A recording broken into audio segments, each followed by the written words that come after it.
Et alors, le mois de janvier, il n'est pas terrible. Il fait froid, il fait gris, il est très long ce mois. Vous savez quel est le meilleur remède pour combattre le mois de janvier ? Vous allez nous dire le théâtre ? Allez voir une comédie romantique au théâtre avec Laurence Arnay et Clovis Cornillac. La pièce, c'est Murmure et c'est au théâtre de la Michaudière à Paris. Bien vu. Très bon conseil. Et on va avoir d'autres conseils musicaux maintenant avec Joe Hume. Pas mal de conseils en ce 24 janvier. Et oui, effectivement, on ne va pas s'ennuyer. Ce week-end, on va commencer avec le retour d'une des figures essentielles de la French Touch, le DJ Étienne de Crécy. Souvenez-vous, au milieu des années 90, la house française, ça donnait ça.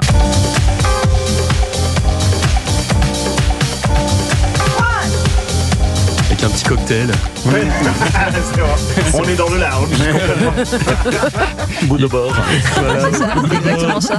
C'est à 75 € le cocktail. Il faisait partie des DJ qui se sont produits au Stade de France aussi, lui, non ? Exactement. Pour la cérémonie de clôture des JO. C'est ça, il était parmi la ribambelle d'artistes électro présents ce soir-là. Et alors, quelques mois plus tard, celui qui a fait rayonner la France dans tous les clubs du monde entier il y a 10-20 ans, Étienne de Crécy, 55 ans, toujours révéré. Il va sortir son nouvel album Warm Up en mars prochain et on y retrouvera un nouveau single mis en ligne hier, Take It Back.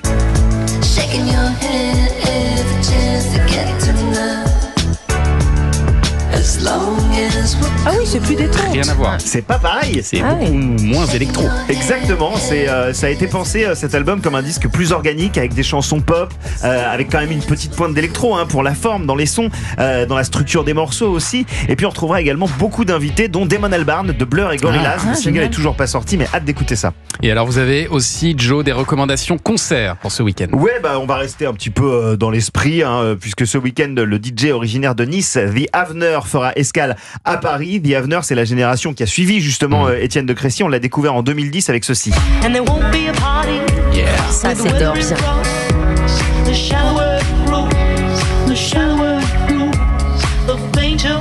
C'était pas carrément devenu la pub d'une... La musique d'une pub pour une voiture. Mais oui, vous devez être concessionnaire dans une autre vie, vous. Et non, dans la même vie. Juste après l'émission. Je peux te faire un petit 10% là. Voilà, c'était Fade Outline, ce morceau, qui avait illustré les spots télé et radio pour la 208 de Pic. Voilà. Pas de marque. Bien sûr. The Avener, donc, qui va transformer l'Olympia ce soir, non pas en autoroute, mais en dance floor géant. Et demain soir également, il faut y aller parce qu'ensuite, The Avener ne donnera pas de concert avant avril au Printemps de Bourges et puis sur quelques festivals cet été. Et puis si vous préférez la grande variété française, peut-être que vous verrez, je sais pas, votre voisin sur la scène du Cursal de Dunkerque avec le spectacle 15 000 voix pour les plus belles chansons françaises. C'est tout le week-end, voilà, à Lille et ainsi qu'à Dunkerque. Et alors on termine avec un livre, Joe. Et oui, sorti cette semaine aux éditions Rivage, Dylan Electric de Elijah Wold. C'est le livre parfait pour préparer la sortie du film Un parfait inconnu de James Mangold qui sera en salle ce mercredi avec Timothée Chalamet et Edward Norton.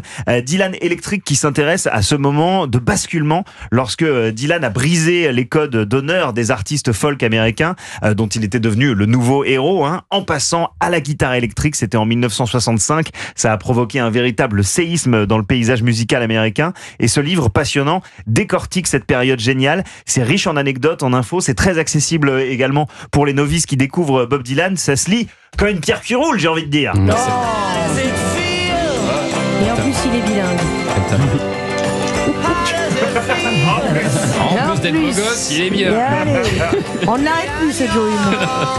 Ça commence avec de Dylan, on va l'électro. pas mal en parler la semaine prochaine. Donc voilà, c'est pour se préparer. Là. Est-ce que vous avez vu le film avec Timothée Chalamet ? Non, j'ai animé l'avant-première. Et alors Il a vu Timothée moi, Chalamet de près. J'ai trouvé le film assez exceptionnel dans la manière dont ça aborde vraiment une partie très précise de la vie de Bob Dylan.